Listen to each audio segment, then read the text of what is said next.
بسم الله الرحمن الرحيم. أعوذ بالله من الشيطان الرجيم. بسم الله الرحمن الرحيم.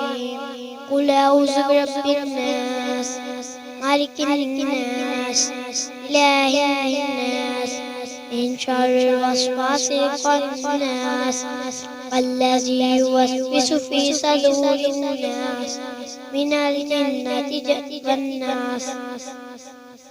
صدق الله العظيم.